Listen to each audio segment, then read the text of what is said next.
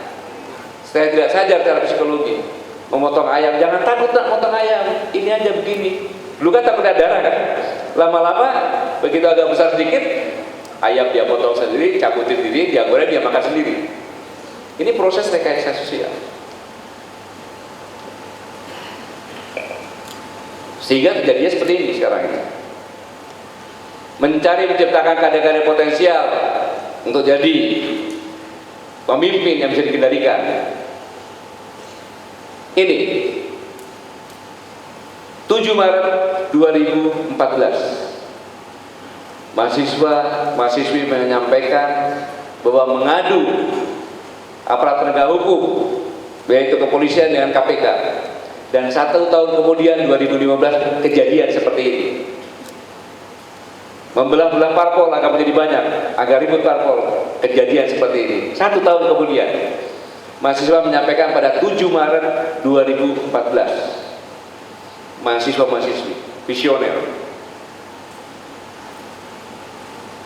investasi besar-besaran ke Indonesia dan Indonesia jadikan pasar.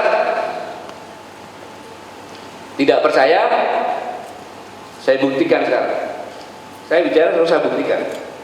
Silakan lihat apa yang ada di tubuh Anda. Mulai dari kacamata, baju, jam, HP, sepatu, kaos kaki, dasi, gelang. Lihat, pasti ada produk asing. Pasti ada produk asing. Dan selanjutnya menghancurkan generasi muda menjadi konsumtif, narkoba dan lain-lain, serta penyuap pembuat undang-undang. Maksudnya gimana? Waktu itu saya masih Pangkostrat, bahwa Pangkostrat gak usah pura-pura lah.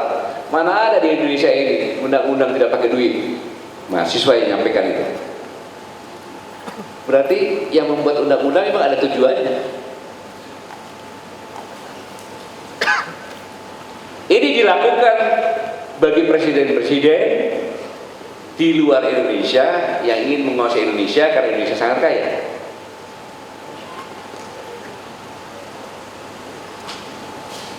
Karena yang 9,8 berkompetisi untuk mencari pangan, air, energi atau ekonomi di tempat yang 2,5 miliar atau di ekuator, mencari pangan, energi, air, dan ekonomi. Inilah sebenarnya yang harus kita waspadai dan sudah mulai terasa sekarang. Ini dampaknya kompetisi, krisis pangan, kekurangan obat-obatan di Venezuela hanya dalam 12 jam 35.000 menyeberang ke Kolombia. Ini kompetisi. Dampak kompetisi lagi di Syria 2015, 4 juta orang berimigrasi akibat konflik di Syria. Kenapa saya katakan kompetisi? Karena di Syria itu berbatasan dengan Turki, berbatasan dengan Libanon, berbatasan dengan Israel.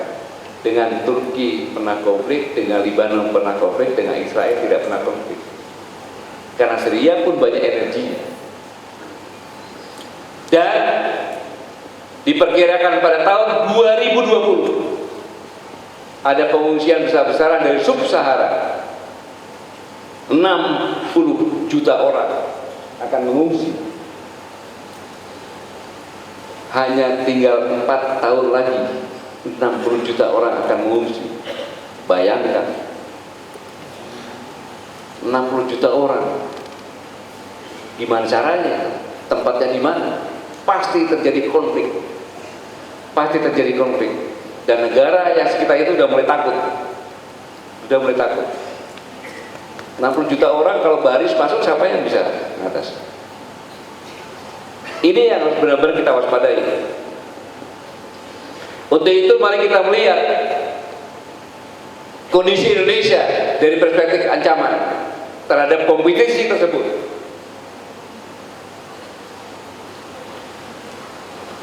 Di selatan Maluku ada Kepulauan Somlaki, ada Selarung, ada Marcella. Sangat dekat, hanya 475 km dari Darwin. Dan di Pulau Marcella, di selatannya ada Blok Marcella. Mengapa saya katakan Blok Marcella? Blok Marcella adalah memiliki kandungan gas dan minyak di bawah permukaan air laut. Mengapa saya katakan blok ini menjadi perhatian? Karena kita pernah kalah perang proksi pada saat Timur masih provinsi kita. Timur berbatasan dengan Australia, dan di celah timur ada Greater Sunrise seperti Blok Marcella. Dan Indonesia sudah memiliki perjanjian dengan Australia, win-win. Tetapi Australia masih kurang puas. Seandainya Timur merdeka, maka bisa membuat perjanjian baru yang menguntungkan Australia, dan itu dilakukan.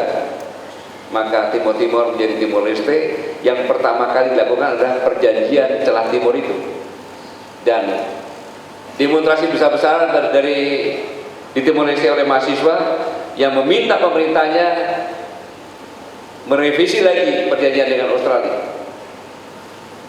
Sarana Gus Bo sedang bingung sekarang untuk bagaimana merevisi itu. Dan ini pun dekat. Dan di Darwin ada 1.500 dan akan ditingkatkan sampai 2.500 US Marine. Marine dari Amerika. Untuk apa di situ?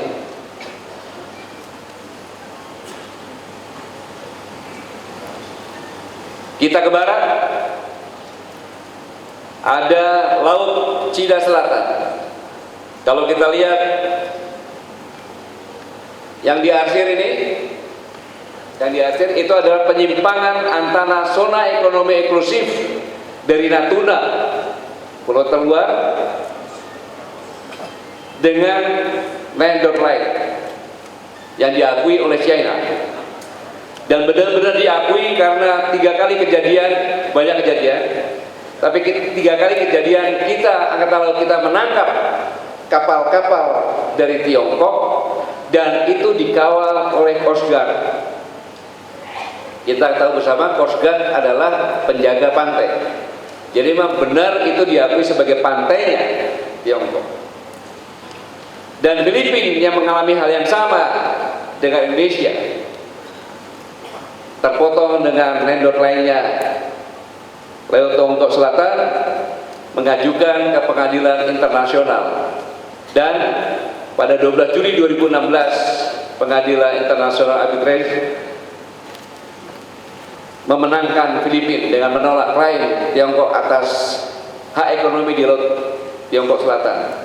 Tetapi 1 hari kemudian Presiden Tiongkok Xi Jinping mengatakan bahwa Tiongkok tidak dipengaruhi oleh hukum keputusan apapun juga. Jadi tidak mengakui hasil dari arbitrase internasional. Dan Wakil Menteri Luar Negeri mengatakan bahwa diberlakukan di Laut Tiongkok Selatan zona pertahanan udara. Siapapun yang lewat harus laporan, kalau tidak bisa ditembak. Kompetisi sudah mulai invasi dengan cara lain. Kemudian pada saat saya Pangkostrat, saya berkomunikasi dengan Menteri Luar Negeri. Negara tetangga kita kan ada Singapura, ada Malaysia, ada Australia. Itu kan negara-negara persemakmuran. Dan negara-negara persemakmuran ada persatuannya. Five Power Defense Arrangement. Australia, New Zealand, Singapura, Malaysia, dan Inggris. Pak Panglima, Pak Gatot, gak usah dipikirin. Mereka hanya tidur saja. Tidak pernah mereka merasakan latihan perang dan lain sebagainya. Oh ya sudah. Tetapi bulan lalu Five Power Defense Arrangement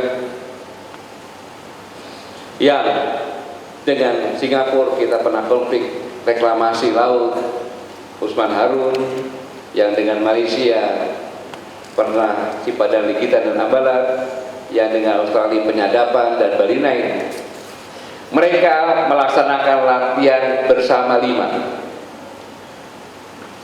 dengan kekuatan besar 3.000 personil, pesawatnya 70 lebih, kapalnya 11 ada kapal selam. Dan Duta Besar Inggris datang ke saya menyampaikan terima kasih Bapak Panglima, latihan kemarin Bapak Panglima mengirimkan perwakilannya Mayor Jenderal. Saya bilang sorry, itu bukan dari Mabes TNI yang hadir. Saya tidak mengirimkan karena saya protes. FPDA melaksanakan latihan tapi tidak menginformasikan kepada saya lebih awal, tiba-tiba mengundang. Itu etika internasionalnya tidak boleh seperti itu, karena selama ini tidak pernah latihan. Saya tidak mengirimkan. Nah, itu dari Departemen Pertahanan. TNI tidak mengirimkan sebagai protes kepada Anda.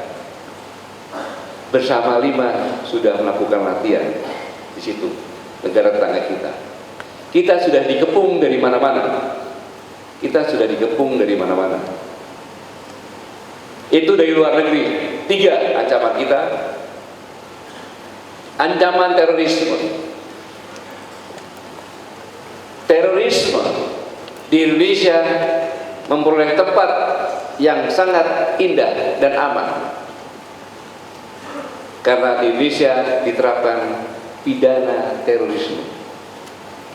Berbuat dulu baru diadakan penyelidikan dan penyidikan. Di Singapura nggak bisa hidup tenang,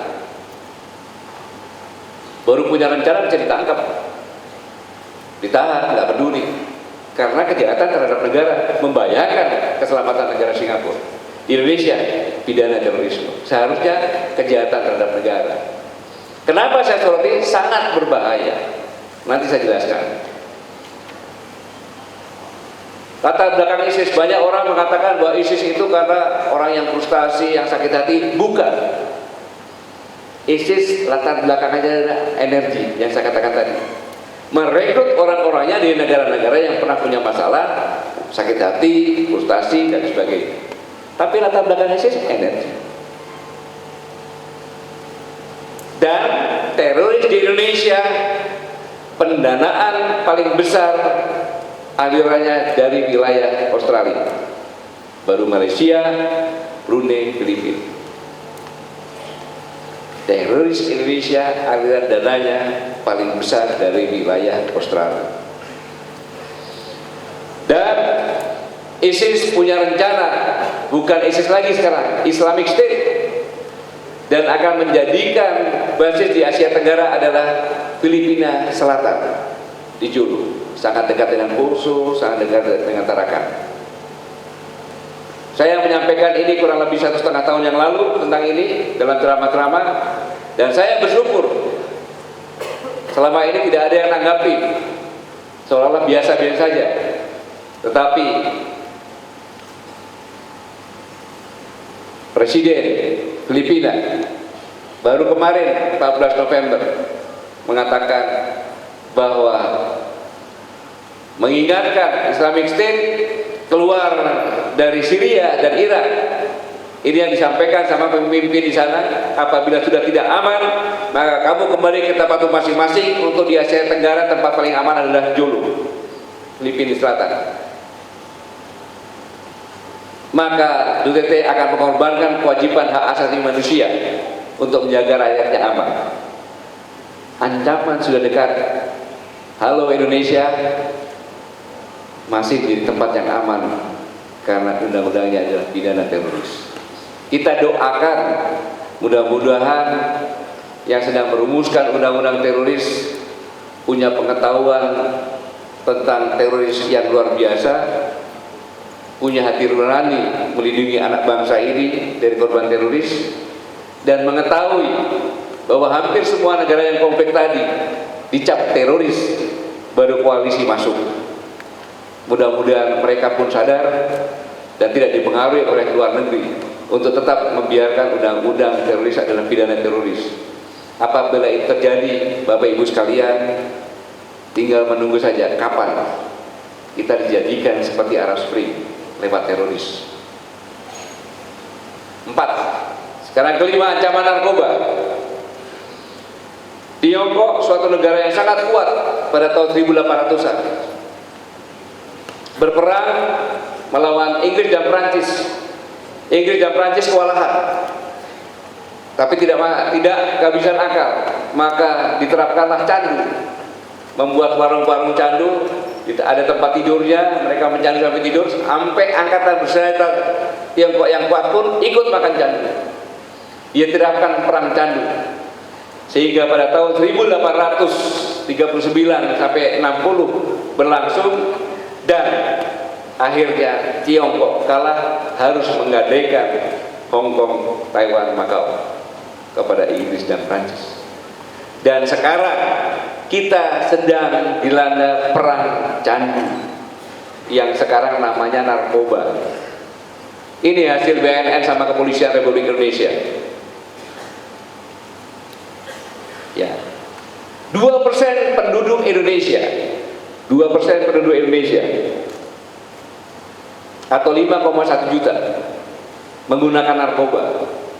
Hasilnya setiap tahun 1.500 meninggal dunia, dan itu adalah anak-anak muda usia produktif, dan biasanya menengah ke atas karena harus beli narkoba mahal.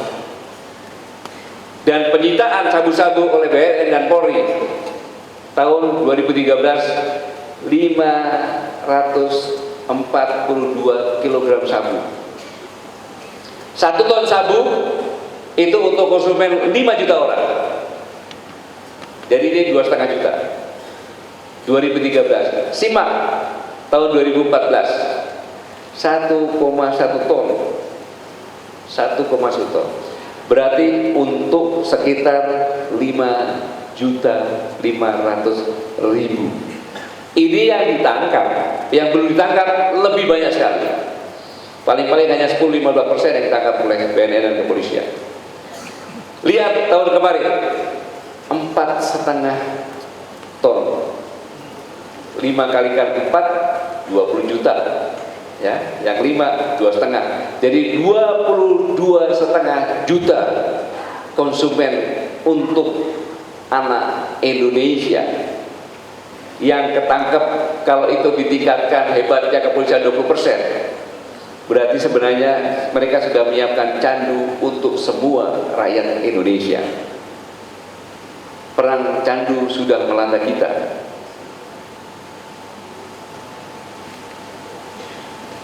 Tujuannya agar kita menjadi generasi OON yang mudah ditipu nantinya. Tinggal nunggu saja apakah Sumatera yang akan kita gadaikan, apakah negara ini dibagi-bagi.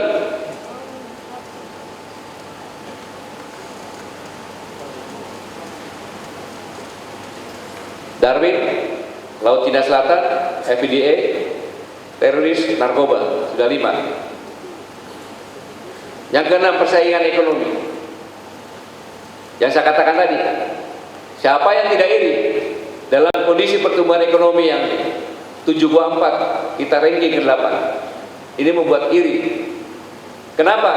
Kalau kita berkompetisi dengan 9 orang, kemampuannya sama, kita akan fight 1 dengan 1. Tapi begitu ada yang menonjol 1, maka yang 1 itu kita jadikan enemy bersama, agar nanti persaingannya cuma tinggal 8 orang yang sama kemampuannya. Itu psikologi juga ini.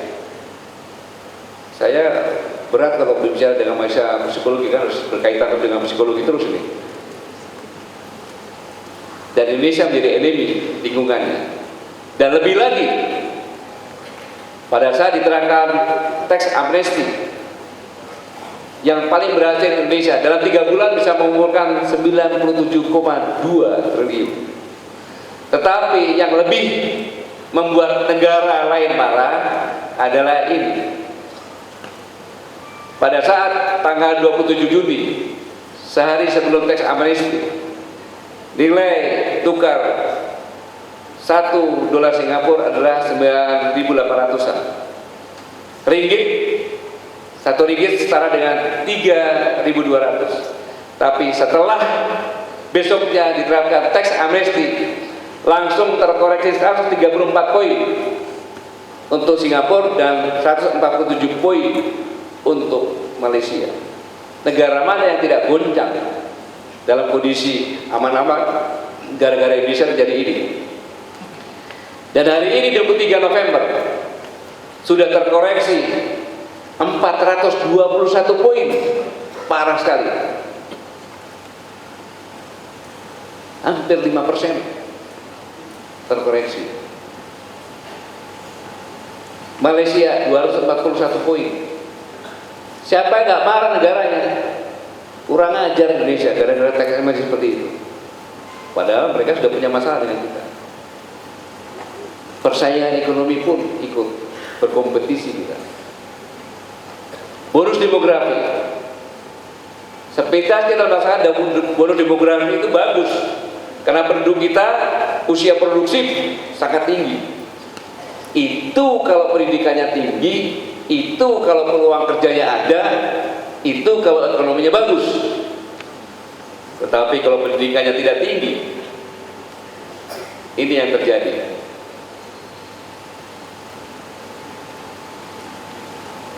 Ancaman bila pendidikannya negatif, pengangguran akan banyak, ekonomi semakin sulit, produktivitas nasional semakin sulit, dan terjadi kesenjangan sosial yang sangat terasa. Ini sangat berbahaya. Jadi ancaman kita sudah terpadu, sudah 6. Ini dan ini pasti akan berdampak semua yang terjadi dalam negeri. Semua yang terjadi dalam negeri, dampak dari persaingan ini akan saya sedikit buktikan. Kita harus waspada. Mengapa demikian? Presiden Vladimir Putin pun mengatakan emergency call.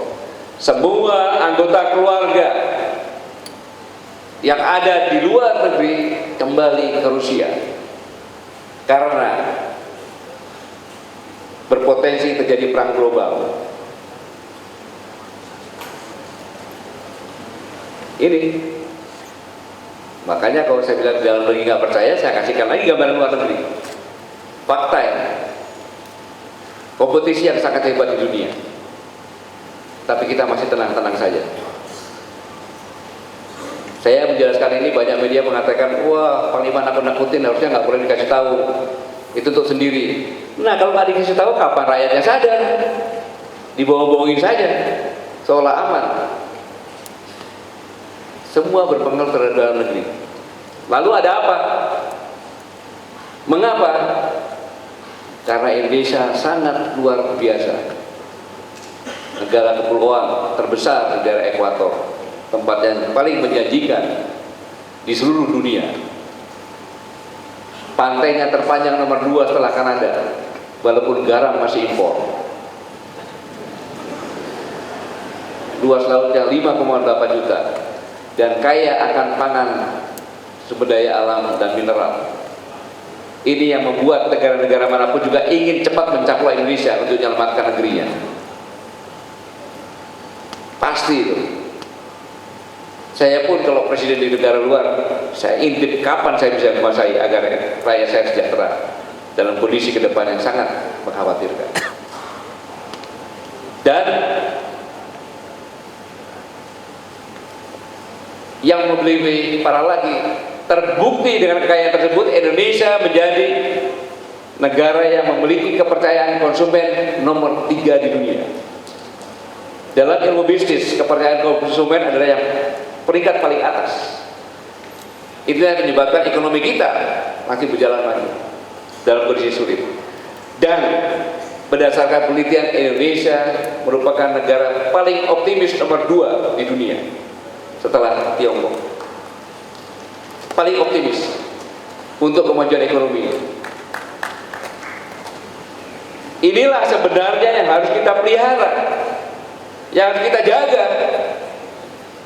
Tetapi ini juga yang digoyang dari luar maupun dari dalam dengan fakta dalam, untuk supaya kita tidak bisa maju karena kompetisinya di situ. Presiden Soekarno, presiden pertama Indonesia, pernah menyampaikan kekayaan alam Indonesia suatu saat nanti akan membuat iri negara-negara di dunia, dan sekarang sudah menjadi kenyataan. Semua negara dunia iri kepada Indonesia. Dan Pak Jokowi pada saat dilantik di Senayan pun menyampaikan kaya akan sumber daya alam justru dapat menjadi petaka buat kita. Beliau melihat di Arab Spring, karena semua yang konflik adalah kaya akan sumber daya alam. Dua presiden, yang pertama dan terkini mengingatkan bukan suatu kebetulan.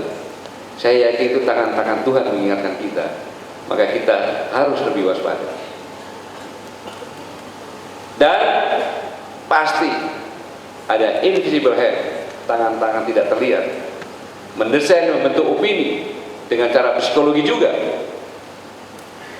untuk menang dalam berkompetisi, dengan cara melemahkan kehidupan berbangsa dan bernegara. Dan pasti didesain dari luar, pasti didesain dari luar, didesain dari luar. Penjarakan Ahok bukan didesain dari luar, itu nurani sebagai umat Islam.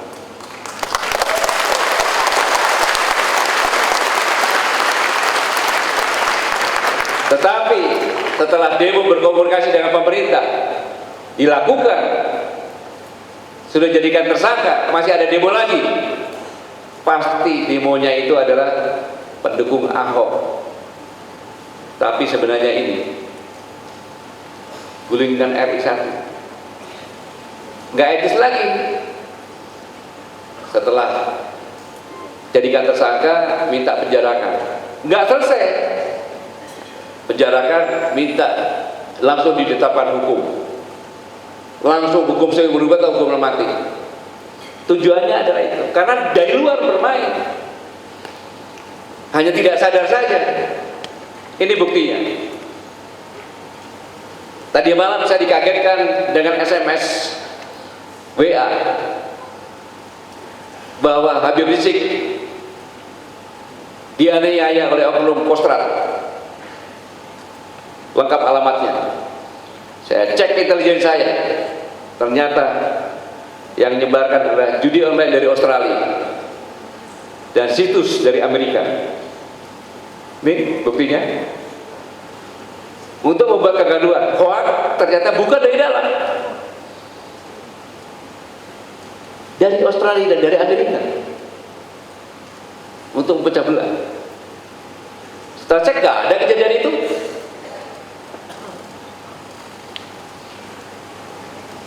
Jadi pasti orang mengatakan, wah Panglima nakut-nakutin dari luar.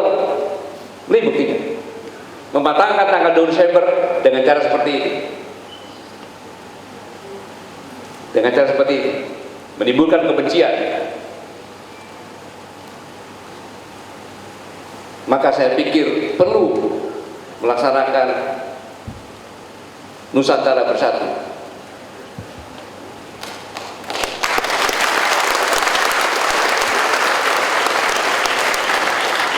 Saya punya ide nanti pada tanggal 30 di semua daerah, di semua provinsi, cari lapangan yang besar, berkumpul bersama-sama semua komponen bangsa dengan ikat kepala merah putih, kumpul di lapangan mengatakan Nusantara kita bersatu, Indonesia milikku,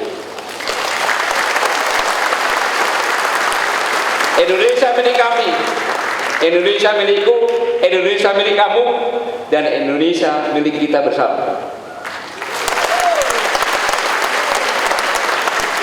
Kita tunjukkan kemanapun juga bahwa masih ada Indonesia, jangan coba-coba dengan Indonesia.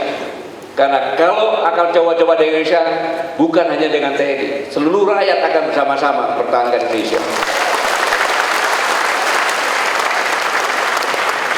Saya sedang merancang ini, dan mudah-mudahan mulai dari komponen agama, pelajar, mahasiswa, pemuda, ormas, kita kumpul bersama. Tentaranya pun pakai ikat merah putih. Bahkan para kiai sudah setuju, supaya kiai rela sorbannya diganti sorban merah putih.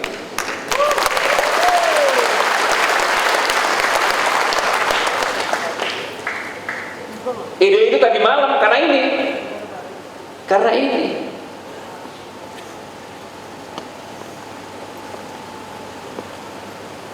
Silakan dicek. Asalnya di sini saya telusuri, ternyata ini.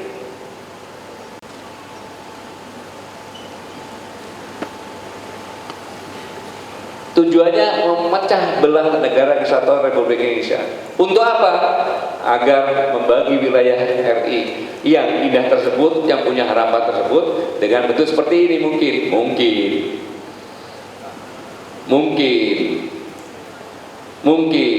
karena dekat dengan Filipina tadi, mungkin bisa saja bagi. Maka siapkanlah paspor bagi berpergian ke Sumatera, ke Kalimantan. Ya, boleh kita ketawa, tetapi ini ancaman nyata yang di depan mata kita. Jujur saya terlalu berani, jujur saya terlalu sembrono menyampaikan ini. Tetapi sudah bukan lagi waktunya. Semua anak bangsa harus tahu apa yang akan sedang kita hadapi saat ini dan ke depan.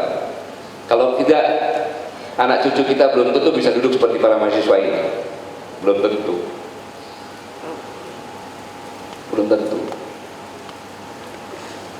Karena pasti kalau penjajahan seperti itu ya seperti PNJ. Sekolah dibatasi, suruh mabok, minuman keras tidak dilarang.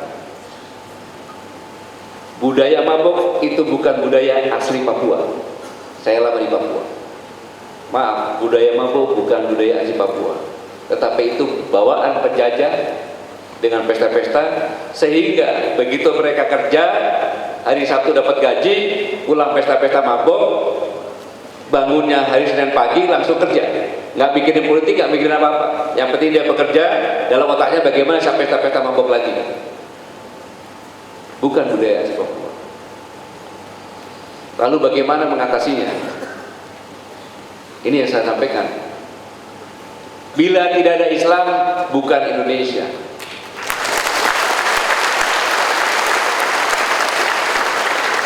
Bila tidak ada Kristen, bukan Indonesia. Bila tidak ada Hindu, bukan Indonesia. Bila tidak ada Buddha, bukan Indonesia. Bila tidak ada Allah yang kepercayaan, bukan Indonesia. Itulah Indonesia, keindonesiaan kita.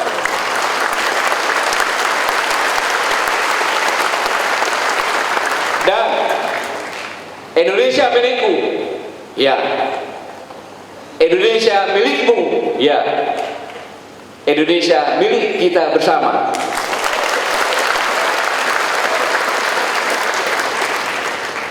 Maka kita boleh mengatakan milikku, tapi ingat Indonesia juga milikmu. Tapi ingat Indonesia juga milik kita bersama. Nggak bisa sama maunya di Indonesia ini.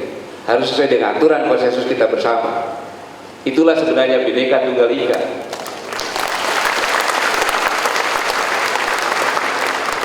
Saya ingatkan, Bhinneka Tunggal Ika adalah center of gravity kekuatan Indonesia karena pemersatu Indonesia. Inilah yang sedang diusahakan untuk dipecah-pecah. Karena sangat mudah apabila terpecah-pecah, seperti dulu memecah-pecah, mengadu antar suku. Saya ingatkan, Indonesia punya potensi luar biasa, kekuatan luar biasa, berbagai keunggulan. Tapi satu yang saya katakan, orang Indonesia adalah ego. Dia selalu mengatakan aku, bukan kita. Ini yang mudah dipecah-pecah. Selalu harus diingatkan itu, sehingga kita harus waspada. Kalau tidak, kita bisa menjadi alat spring diadu dari dalam. Ini dia. Tunisia, konflik antara Serikat Buruh, Mesir, jatuhnya pemerintahan, Libya, revolusionernya, Irak, perang saudara, Syria, rakyat untuk Presiden Bashar Assad. Semuanya dijadikan mereka seolah-olah teroris dengan alasan senjata kimia dan sebagainya. Begitu teroris, boleh dong negara koalisi masuk ke sana. Akhirnya masuk. Syria kaget, tiba-tiba kelompok radikal ISIS sudah bawa tank, sudah bawa senjata dan sebagainya. Kalau kita tidak waspada, kelompok radikal kita pun bisa seperti itu, karena ISIS akan terjolok. Maka harus segera kita tumpas seperti itu. Ini ISIS. Dan sekarang Amerika Serikat masuk, Rusia masuk, Arab Saudi masuk, Iran masuk. Oh, banyak minyaknya di sana kok. Kalau masuk kan bisa bagi-bagi nanti. Kalau kita tidak waspada, kita bisa seperti itu. Ini contoh negara pecah karena agama dan bahasa. Yugoslavia jadi 7 negara karena agama sudah, dan karena agama dan ekonomi Uni Soviet jadi 15 negara. Kita agama berbeda-beda, bahasa berbeda-beda, kemampuan ekonomi berbeda-beda, warna kulit berbeda-beda, sangat rawan dibandingkan negara-negara ini. Tapi kita punya Bhinneka Tunggal Ika yang menyatukan kita. Kita sangat kuat. Jadi Bung Karno pernah mengingatkan kepada kita. Ini peringatan Bung Karno. Perjuanganku lebih mudah karena mengusir penjajah, tapi perjuanganmu anak muda akan lebih sulit karena melawan bangsamu sendiri. Sudah lama diingatkan, dan sekarang kita sedang mengalami itu. Maka cegah hasutan, cegah provokasi, cegah adu domba terhadap rakyat. Kalau tidak, kita bisa seperti ini.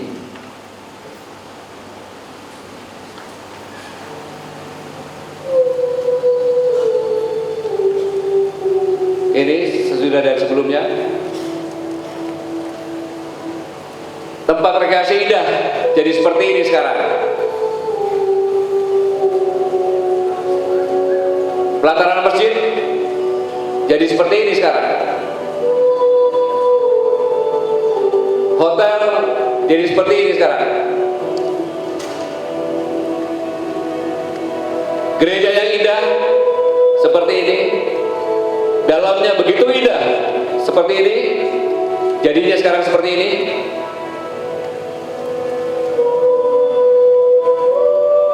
Situs rusak jadi seperti ini. Pertokoan dalamnya seperti ini, dan pusat kota seperti ini indahnya jadi seperti ini sekarang. Kedutaan jadi seperti ini. Bisa jadi alun-alun seperti yang tadi kalau kita tidak waspada. Ini saya ingatkan dari awal, dan mari kita ajak seluruh anak bangsa bersatu, berjuang dan bergotong royong agar NKRI tidak terpecah belah dan kita bisa membangun. Dan saya titipkan, mahasiswa adalah pemersatu bangsa.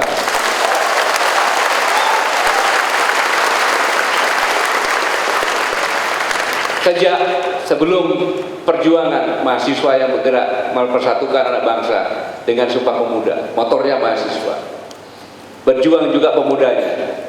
Sampai dengan reformasi pun pemudanya, mahasiswanya. Dan sekarang harus tahu tantangan dan ancaman, dan Anda sebagai pemersatu bangsa.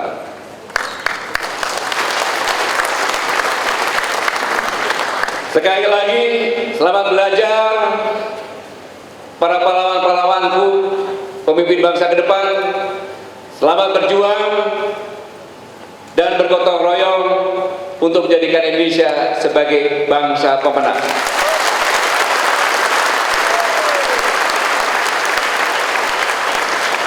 Bapak Rektor, ini yang bisa saya sampaikan.